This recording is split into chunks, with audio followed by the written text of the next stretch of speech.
abaana eb'emyaka gyange emyaka 18, 19, 15 abaana abato basusse okufuna embuto ate nga abantu abali mu buyinza n'ababeera bakoze gye emisango abafunisa abaana bato embuto tebavaayo tebavunaanibwa abamu bavunaanibwa abamu balekebwayo. So nze nvuddeyo nze ng'akuziddwa single mother nvuddeyo nsobole okwesimbawo nwanirira abalala. Nze nina emyaka 20 nkuze kutuuka wano siyanko nkyukakyuka mu ggwanga lyaffe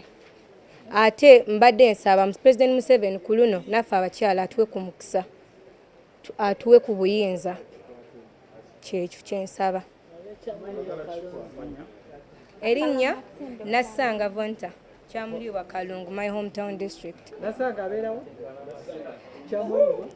hometown district Kyamuliwa Kalungu. Luka neno nja kuvuganya kwa president wa Uganda bye saakola ku luli nsubira okubikola ku mulundi guno era ku mulundi guno nze n'endagaano James said mayambala wile national agreement ndagandika ko wakati w'abana Uganda nange nga president wa Uganda addako obukulembeze otusubiza ku manifestos ne butabeera ne butatwala budde kutuukiriza nene ndagaano njagala buli muna Uganda abeere na nnyiniyo agisayininge abeere nayo kwona obanjiza nti mayambala tusubiza oluguudo ewaffe endagaano yino nga nsasula mayamba watusubiza eddwaliro endagaano yino wasubiza abavubuka emirimu endagaano yino nga buli kintu nakino banegera kyemubanja mukibanjiza ku ki ku ndagaano naye omusajja ajja n'abatokona ne mugamba nti watusuubiza bino nga mazima gali nti temulina mukola ki bwe musinzira wadde n'okugamba nti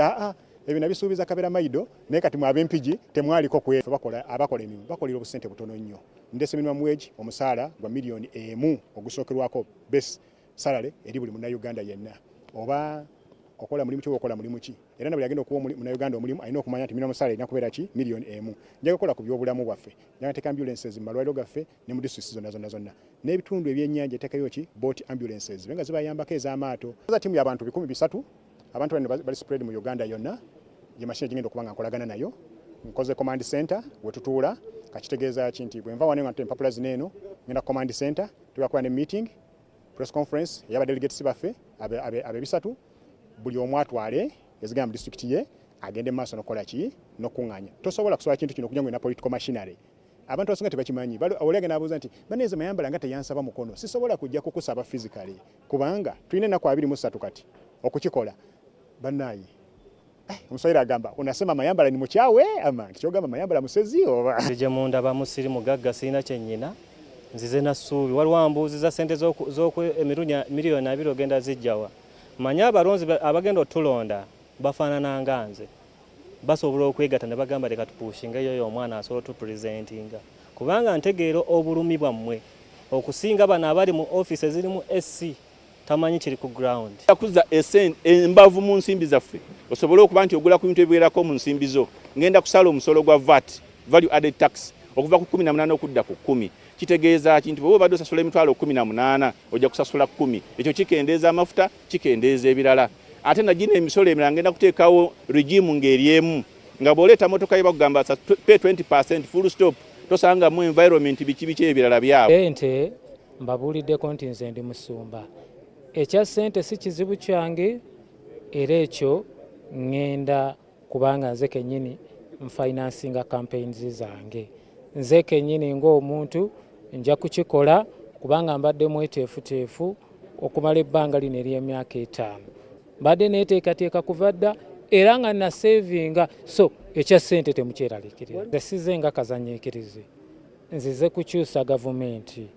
era neeteekateeka bwadda mbadde nzija mu kifo kino guno si gwe mulundi ogusoose era size nange mbalabye nga bangi neŋŋamba abantu bonna bazze kukola ki